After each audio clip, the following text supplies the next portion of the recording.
Hello everyone, welcome to my new channel HK stock. Through this platform में आपको CBSE and RBC board class 11th and 12th chemistry की preparation करवाता हूं। इसके regarding मैंने आपको एमएट्स that unit 1 solid state start कर रखा था, जिसमें मैंने आपको लेक्चर 1 से 8 तक कंप्लीट करा दिया था।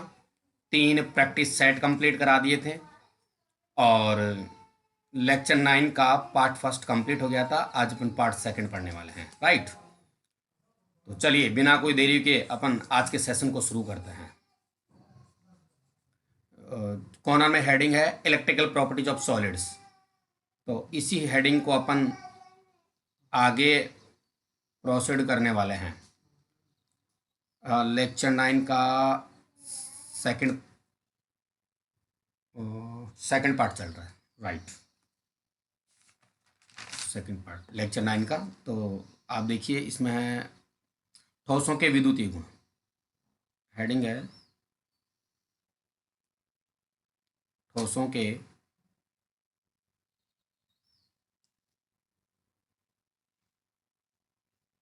विद्युतीय गुण। तो चलिए अपन शुरू करते हैं इस चीज़ को। देखिए, मैं लास्ट क्लास में अपन ने लास्ट में पढ़ा था कि जो ठोस पदार्थ हैं इनको 3 पार्ट में डिवाइड किया गया है on the basis of conductivity, चालकता के आधार पर। चालक, अर्धचालक और कुचालक, और जिसको अपन विद्युत रोधी भी कहते हैं। 3 पार्ट में डिवाइड। जो अर्धचालक हैं उनको 2 पार्ट में डिवाइड करते हैं, आंतरिक अर्धचालक अर्धचालक और बाह्य अर्धचालक। जो बाह्य अर्धचालक हैं उनको फिर से 2 पार्ट में डिवाइड करते हैं, पी टाइप अर्धचालक और एन टाइप, पी प्रकार के और एन प्रकार के। तो देखिए, फर्स्ट ऑफ ऑल अपन क्या करेंगे, पहले चालक के बारे में पढ़ेंगे, फिर कुचालक के बारे में पढ़ेंगे। फर्स्ट में ये पढ़ेंगे, सेकंड में ये पढ़ेंगे और थर्ड में अपन अर्धचालक पढ़ेंगे। जब अर्धचालक पढ़ेंगे तो आंतरिक और बाह्य अर्धचालक को, और पी प्रकार के अर्धचालक और एन प्रकार के अर्धचालक को पढ़ेंगे। देखिए, फर्स्ट ऑफ ऑल अपन चालक को शुरू करते हैं। आपको चीज़ समझ में आ गई हो कि अपन क्या पढ़ने वाले हैं। बहुत ही सिंपल है, एक मतलब छोटे छोटे आसान भाषा में, बिल्कुल इजी लैंग्वेज के अंदर मैं आपको नोट्स लिखाऊंगा, आपको एक बार पढ़ते ही याद हो जाएंगी। चलिए अपन आगे की बात करते हैं। तो मैं यहाँ हेडिंग डाल लेता हूँ,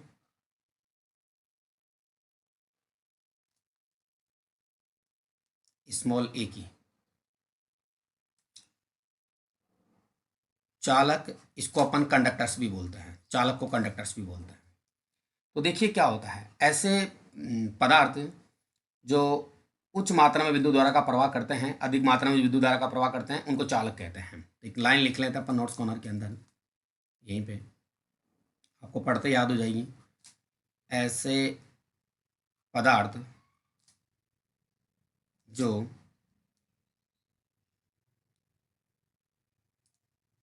अधिक मात्रा में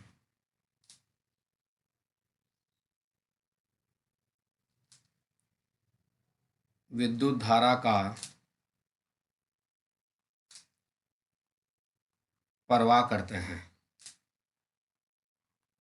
उन्हें चालक कहते हैं। ऐसे पदार्थ जो अधिक मात्रा में विद्युत धारा का प्रवाह करते हैं उनको क्या कहते हैं, चालक कहते हैं। देखिए, अधिक मात्रा में विद्युत धारा का प्रवाह करेंगे उनको चालक कहेंगे, ठीक है। हाँ, अपन इसको लाइन को एक बदल के भी लिख सकते हैं, इनकी चालकता उच्च होती है। उच्च है, ये उच्च वर्ड है, इनकी चालकता उच्च होती है, ठीक है। थर्ड लाइन, अगर चालकता उच्च उच्च होती है तो इनकी चालकता की परास क्या है। एक छोटी सी बात सुनना, उसके बाद में अपन इस नोट्स कॉर्नर को अपन बढ़ाएंगे। फिर एक छोटी सी बात बता दूं, चालकों की जो चालकता होती है उसकी जो टोटल रेंज होती है ना, सॉरी, ठोसों की जो चालकता होती है उसकी टोटल रेंज होती है 10⁻⁻20 से 10⁻7 प्रति ओम प्रति metre. Ohm inverse, metre inverse, ये वाली होती हैं। इसको टोटल काउंट करो आप, -20 से जीरो पे आएंगे, 10 के बाद जीरो से 7 में चलेंगे। अगर ऐसा टोटल काउंट करेंगे तो ये 27 कोटियों में होती है टोटल। कितनी कोटियों में होती है? 27 कोटियों में। तो मेरी बात क्या समझे? तो ठोसों की चालकता है, सभी ठोसों की चालकता वो इस परास में होती है। सभी ठोसों की चालकता इस परास में होती है। और अगर इसको टोटल काउंट करें इस परास को, तो टोटल कोटि आती है 27 ऑर्डर्स में होती है, 27 कोटि में होती है इसकी चालकता।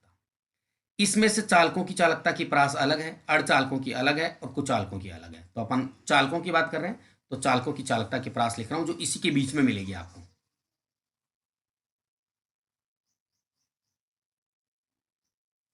चालकों की जो चालकता की परास है वो पॉजिटिव में है। इनकी चालकता परास 10⁻14 से 10⁻7 ओम इनवर्स मीटर इनवर्स होती है। आ गई बात समझ में? इनकी चालकों की चालकता ये वाली होती है इस तरह से। चलिए आगे बात कर लेते हैं अपन। इतनी बात हो गई है। अब देखिए जो धातुओं की चालकता होती है, ध्यान देना, एक छोटी सी बात समझना। चालकता की टोटल क्लास 10⁻7 से लेकर 10⁻7 तक है। तो जो धातु होती है इनकी चालकता ये 10⁻7 की इक्वली होती है, यानी सबसे ज्यादा चालकता होती है धातुओं की जो 10⁻7 कोटि की होती है। ठीक है, सबसे ज्यादा, इसलिए धातुओं को श्रेष्ठ चालक बोला गया है, सबसे अच्छा चालक बोला गया है धातुओं को।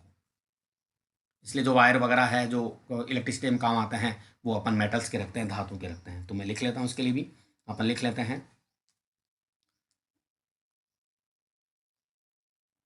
धातुओं की चालकता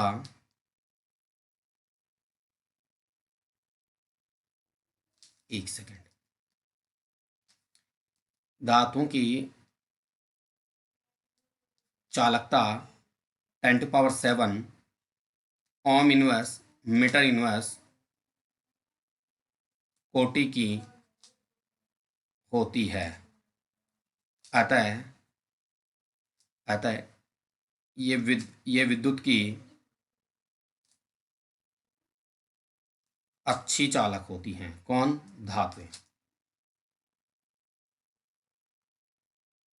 तो विद्युत की ये अच्छी चालक होती है, श्रेष्ठ चालक होती है, अपन कुछ इस तरह से भी बोल सकते हैं। एक छोटी सी चीज, धातु की चालक, इस लाइन को मैं 3 स्टार डाल के लिख रहा हूँ, बहुत इंपॉर्टेंट बात है। और इसको आगे चल के मैं अलग से तो हेडिंग डाल करके एक्सप्लेन भी करूंगा। बात क्या है? धातुओं की चालकों की चालकता ताप बढ़ाने पर घटती है। ये अपन चालकों की चालकता को अपन धातुओं को रेस्पेक्ट में मान करके भी पढ़ सकते हैं। यानी अगर अपन धातुओं की सारी स्टडी कर लें चालकता संबंधित, तो ये समझ लेंगे कि अपन चालकों की स्टडी हो गई है। ठीक है, तो कुछ इस तरह से लिखेंगे कि इनकी चालकता, इनकी चालकों की चालकता ताप बढ़ाने पर घटती है। इस लाइन को आप फोकस कर लेना।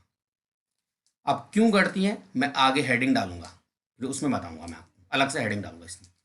इनकी चालकता ताप बढ़ाने पर क्या होगी? घटेगी। यहाँ पे 3 पॉइंट हो गए, ताप, चालकता, ताप और घटना, घटती है। ये इंपॉर्टेंट बात है। और मैं कहूँ इस पर अगर आप 3 स्टार डालते हैं तो भी कोई दिक्कत नहीं है, इंपॉर्टेंट लाइन है। बस इसको एक्सप्लेन करेंगे कि ऐसा क्यों होता है। राइट, चलिए नेक्स्ट पॉइंट और क्लियर कर लेते हैं अपन। एक छोटी सी बात है, अशुद्धियां मिलाने पर चालकता प्रभावित होती है। मेरी बात ध्यान से सुनना। ठोसों में अगर अशुद्धियां मिला दी जाए तो चालकता प्रभावित होती है, यानी अ, चालकता में परिवर्तन आता है। परिवर्तन आ भी जाए और नहीं भी आए, आ भी सकता है और नहीं भी आए चालकता में परिवर्तन। तो किनकी चालकता में शुद्ध मिलाने पर परिवर्तन आएगा, किनकी में नहीं आएगा, इस बात को भी एक्सप्लेन करेंगे। तो यहाँ पर जो लाइन लिखेंगे, तो मैं आपको बता दूं, जो सॉलिड जो चालक होते हैं इनमें अशुद्धियां मिलाने पर चालकता पर कोई प्रभाव नहीं पड़ता। अर्धचालकों में ऐसा होगा। मैं आपको नॉलेज के लिए बता दूं, अर्धचालकों में ऐसा होगा। एक लाइन लिख लेते हैं, हाँ, इनमें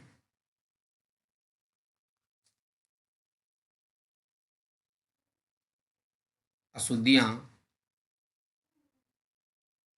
मिलाने पर चालकता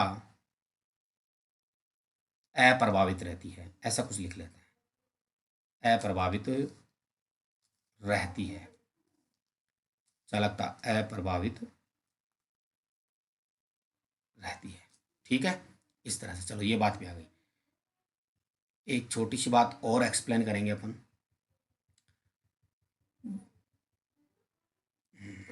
देखिए एक छोटी सी बात क्या एक्सप्लेन करेंगे, ध्यान देना एक बात। देखिए एक तो आएगा आपके पास चालन बैंड। अब ये बैंड कहाँ से आए हैं, कहाँ से बने, ये किस टाइप से मैं बात कर रहा हूँ इन बैंड की, तो इनके बारे में बताएंगे भी आपको। देखो एक होता है संयोजी बैंड,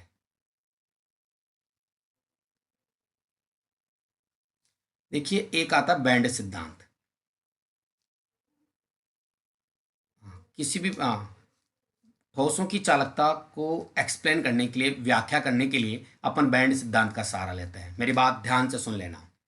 ठोसों की चालकता का एक्सप्लेनेशन करने के लिए, व्याख्या करने के लिए अपन बैंड सिद्धांत का सहारा लेते हैं। इस बैंड सिद्धांत में दो टाइप के बैंड मिलते हैं अपन को, चालन बैंड और संयोजी बैंड। मैं बैंड सिद्धांत आपको अलग से समझाऊंगा, इसकी अलग से हेडिंग डाली जाएगी। अभी मैं आपको एक मेरा एक लाइन लिखाना है मुझे, बस उसको समझाना चाह रहा हूं मैं। तो देखिए, चाहे चालक हो, चाहे अर्धचालक हो, और चाहे कुचालक हो, इन तीनों में ही दोनों बैंड देखने को मिलेंगे, चालन बैंड भी और संयोजी बैंड भी। इस चालन बैंड और संयोजी बैंड के बीच में जितना कम गैप होगा ना, वह उतना ही ज्यादा चालक होगा। जितना, ध्यान देना मेरी बात को, मैं क्या कर रहा हूं, इनके बीच में इसको ऊर्जा अंतराल बोलते हैं, ऊर्जा अंतराल। ये जितना ज्यादा कम होगा ना, चालकता उतनी ज्यादा होगी। अब आपको पता है चालक उनको बोला जाता है जिनमें सबसे अधिक मात्रा में चालक विद्युत धारा प्रवाहित हो। तो इसका मतलब इनके बीच में ये बैंड ऊर्जा अंतराल क्या होता है, सबसे कम होता है। आपके नॉलेज के लिए बता दूं कि चालकों के अंदर जो चालन बैंड और संयोजी बैंड के बीच में जो जगह होती है, ऊर्जा अंतराल होता है, ये वाला ऊर्जा अंतराल, ये वाला, ये बहुत कम होता है। और अगर मैं धातुओं की बात करूं, तो धातुओं के अंदर ये बैंड अतिव्यापित होते हैं दोनों, यानी एक दूसरे के कुछ भाग को ढक लेते हैं ये दोनों, इस तरह से। धातुओं के केस में, चालकों के केस में ये हो सकता है, लेकिन और चालकों में भी धातुओं के केस में ये अतिव्यापित होंगे। यानी ये आपका अगर संयोजी बैंड है तो ऊपर वाला आपका चालन बैंड होगा। तो मेरी बात फिर से सुनो, सारी बातें फिर से सुनो। बैंड सिद्धांत के अंदर दो टाइप के बैंड मिलेंगे आपको, चालन बैंड और संयोजी बैंड। इन दोनों के बीच में ऊर्जा अंतराल जितना कम होगा, चालकता उतनी ज़्यादा होगी। अब चालकों की चालकता सबसे ज़्यादा होगी, इसका मतलब इनके बीच में ये वाला गैप क्या होगा, सबसे कम होगा चालकों के लिए। लेकिन चालकों में अगर मैं धातुओं की बात करूं, सिर्फ धातुओं की, तो धातुओं में चालन बैंड संयोजी बैंड एक दूसरे से अतिव्यापित होते हैं। अतिव्यापित का मतलब दोनों एक दूसरे के कुछ भाग को ढक लेते हैं और ऊपर नीचे आ जाते हैं, इस तरह से एक दूसरे का भाग, यानी कोई गैप नहीं रहता, सीधा इलेक्ट्रॉन संयोजी इलेक्ट्रॉन से चालन बैंड में जा सकता है। ठीक है, अब बैंड सिद्धांत के बारे में बाकी बाद में बात करेंगे। तो इनके बीच में ऊर्जा अंतराल सबसे कम होगा, इसमें थोड़ा सा ज्यादा होगा, इसमें बहुत ज्यादा होगा ऊर्जा अंतराल। ठीक है ना, इस तरह से। तो ये बातें अपन बाद में करेंगे, पहले अपन आगे बढ़ते हैं। तो इसके लिए मैं एक लाइन लिखता हूँ, बैंड सिद्धांत में बाकी मैं अच्छे से एक्सप्लेन करूंगा इन चीज़ों को। चलिए आगे की बात आपसे मैं फिर से कर लेता हूँ।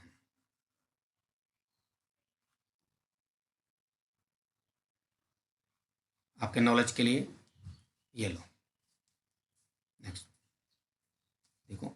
इनमें मतलब चालकों में, इनमें संयोजी बैंड, जिसको अपन कंडक्शन बैंड भी बोलते हैं, सॉरी वैलेंस बॉन्ड, संयोजी बैंड जिसको अपन वैलेंस बॉन्ड भी बोलते हैं, संयोजी बैंड व चालन बैंड के मध्य ऊर्जा अंतराल बहुत I mean to say that, बहुत कम होता है, अथवा, अथवा दोनों, दोनों कौन, चैनल बैंड और इसकी संयोजी बैंड की बात कर रहा हूँ, अथवा दोनों, थोड़ा सा चेंज और कर लेते हैं ताकि आपको दिक्कत नहीं है आपको, अथवा दोनों बैंड अतिव्यापित होते हैं, मतलब एक दूसरे कुछ भाग को ढक लेते हैं। अतिव्यापन के बारे में आपने यूनिट 4 क्लास 11th के अंदर पढ़ा है। अतिव्यापन क्या चीज होगा? दोनों अतिव्यापित, दोनों अतिव्यापित होते हैं। ठीक है, चलिए ये बात भी हो गई आपकी। उम्मीद करता हूं आपको सारी चीजें समझ में आ गई होगी। ठीक है, अब एक छोटी सी बात और बाकी चालन बेंड संजू बेंड के बारे में और एक्सप्लेन करूंगा मैं। यहाँ पर मैं अंडरलाइन कर देता हूँ। ऊर्जा अंतराल क्या होता है? बहुत कम। या दोनों क्या होते हैं? दोनों बैंड अतिव्यापित होते हैं। इनको चालकों को दो भागों में बांटा जाता है। ठीक है, तो लिख लेते हैं अपन चालक पदार्थों को दो भागों में बांटा जाता है।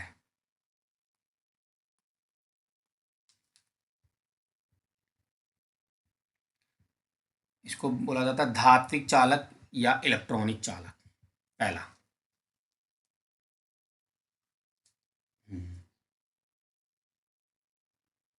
धात्विक चालक, मेटलिक कंडक्टर, या फिर इलेक्ट्रॉनिक चालक भी बोला जाता है।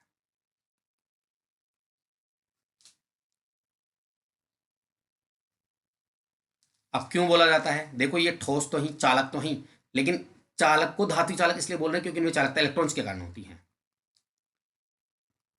ऐसे चालक जिनमें वैद्युत धारा, इसको लिखने का तरीका थोड़ा सा, ई इलेक्ट्रॉन्स को अपन ई नेगेटिव लिखेंगे और इसके आगे एस लगाने का मतलब इलेक्ट्रॉन्स हो गया, बहुवचन हो गया। इनमें वैद्युत धारा इलेक्ट्रॉन्स के कारण होती है।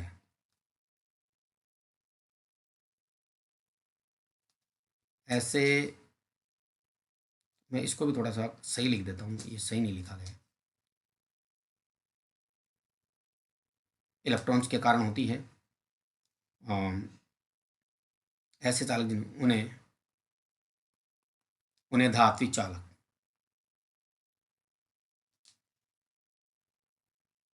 उन्हें धात्विक चालक कहते हैं। चलिए आगे की बात कर लेते हैं। एक इम्पोर्टेंट बात, इसमें मैं 3 स्टार डाल इसलिए डाल रहा हूँ क्योंकि इसका कंपैरिजन होगा। देखिए, इनमें इनमें धारा प्रवाह के दौरान, आपको पढ़ते ही समझ में आ जाएगा ये, इनमें धारा प्रवाह के दौरान कोई भौतिक या रासायनिक परिवर्तन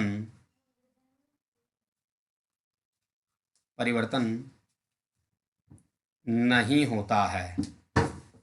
इनमें धारा प्रवाह के दौरान कोई भौतिक या रासायनिक परिवर्तन नहीं होता है। अब धात्विक चालक है तो धातुओं की बात हो रही है, तो इनकी भी बात कर लेते हैं। देखो एक लाइन और लिख लेते हैं। धातुएं ठोस अवस्था व गलित अवस्था, जलीय विलीन भी बोल सकते हैं, इसको बात नहीं है, गलित अवस्था दोनों में धारा प्रवाह करती हैं। ठीक है, इस तरह से। चलिए ये बात हो गई है। अब अपन सेकंड पढ़ेंगे, स्मॉल बी वाला, विद्युत अपघटनी चालक।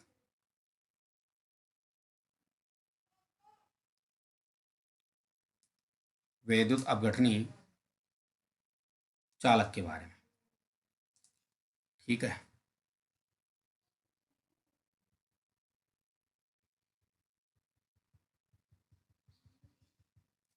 विद्युत इनमें चालकता आयनों के कारण होती है।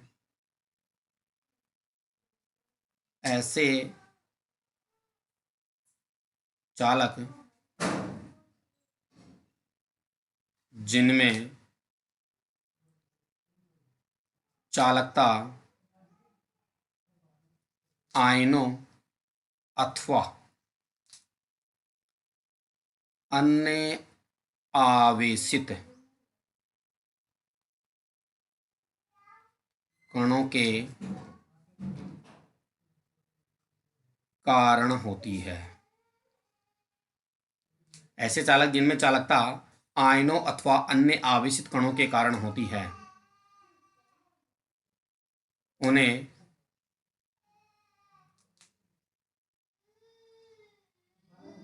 वैद्युत अपघटनी चालक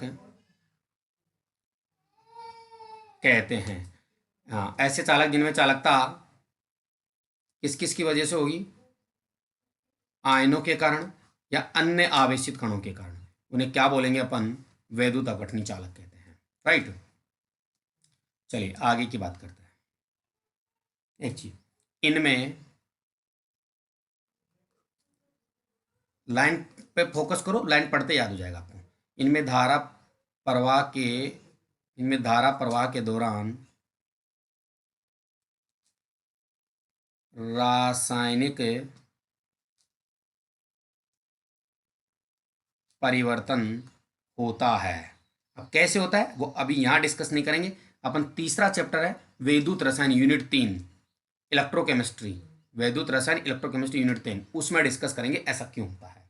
ठीक है, तो ये इस तरह से देखो, आपने चालकों के बारे में पढ़ा और चालकों के दो पार्ट पढ़े, धात्विक चालक और वैद्युत अपघटनी चालक। अब अपन जो मैंने हेडिंग डाली थी कि चालकों की चालकता ताप बढ़ाने पर घटती है क्यों, इसका रीजन पढ़ेंगे।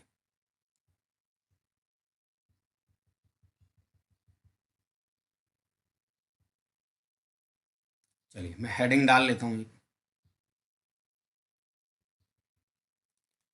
हेडिंग कुछ इस तरह से है,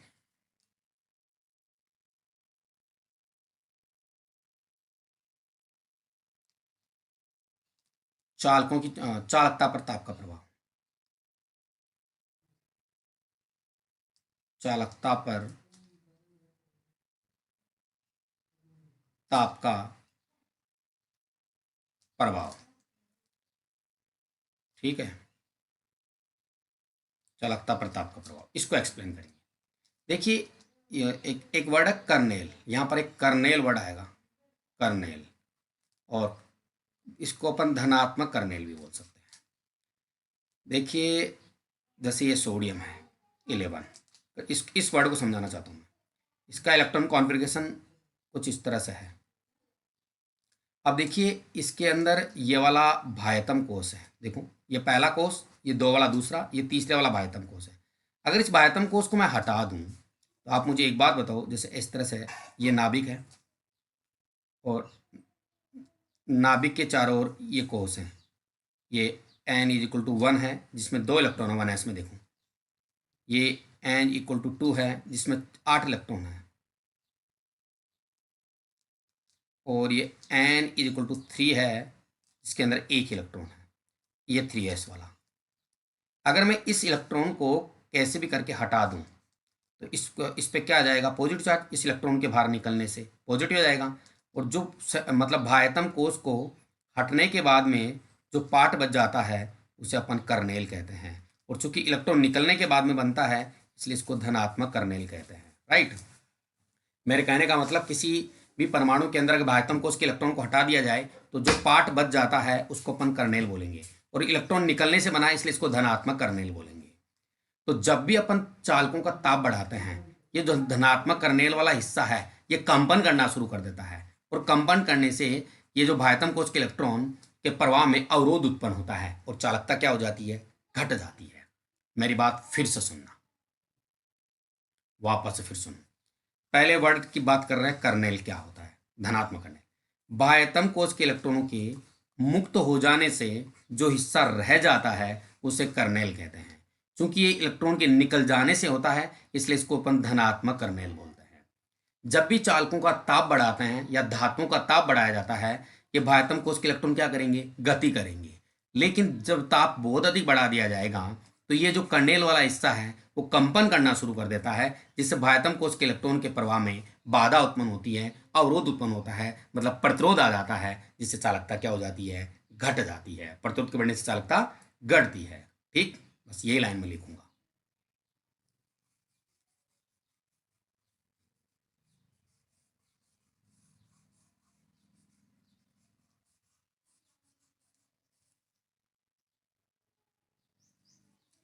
तो देखो इसमें कुछ इस तरह से लिखेंगे इस लाइन को,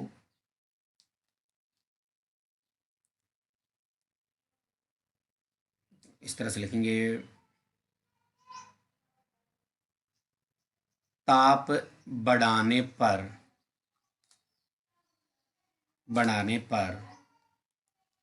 धातुओं में या चालकों में, कुछ भी लिख लो, धातुओं में धनात्मक कर्नेल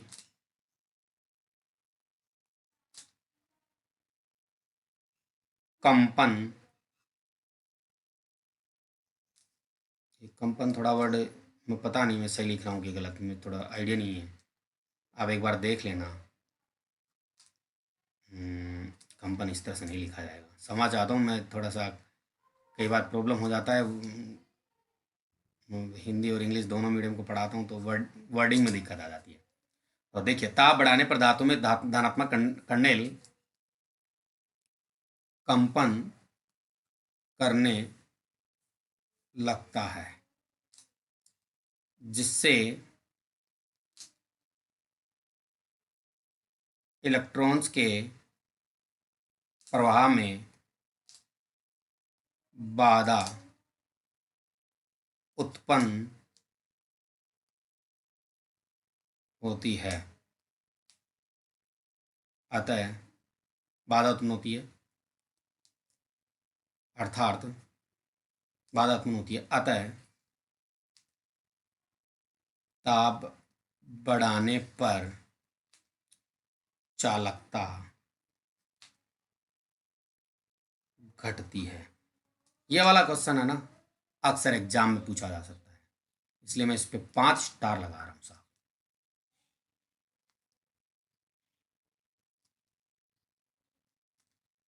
इसमें मैं 5 स्टार लगा रहा हूं। ये लो, इंपॉर्टेंट है, कभी भी क्वेश्चन पूछा जा सकता है कि चालकों की चालकता ताप बढ़ाने पर घटती है, क्यों। क्वेश्चन इस तरह से आ सकता है, चालकों की चालकता ताप बढ़ाने पर घटती है और अर्धचालकों की बढ़ती है, जो मैंने अभी बताया नहीं कैसे बढ़ती है, समझाइए, ऐसा क्वेश्चन भी पूछा जा सकता है। अब इसके कुछ एग्जाम्पल्स हैं, उनको भी अपन लिख लेते हैं। चालकों के कुछ एग्जाम्पल लिखूंगा तो मैं धात्विक चालकों के एग्जाम्पल लिख देता हूँ एक तरह से, Cu, Ag सिल्वर, लोहा आयरन Fe, Au गोल्ड सोना आदि, और भी हो सकते हैं, ऐसी कोई बात नहीं है, इस तरह से। तो देखिए, चालकों के बारे में सारी बात हो गई है। अगले लेक्चर में अपन कुचालक और अर्धचालक के बारे में भी जानने का प्रयास करेंगे। तो इस सेशन में अपन इतना रखते हैं। Thanks for watching. If like this video, share more and more and like it also.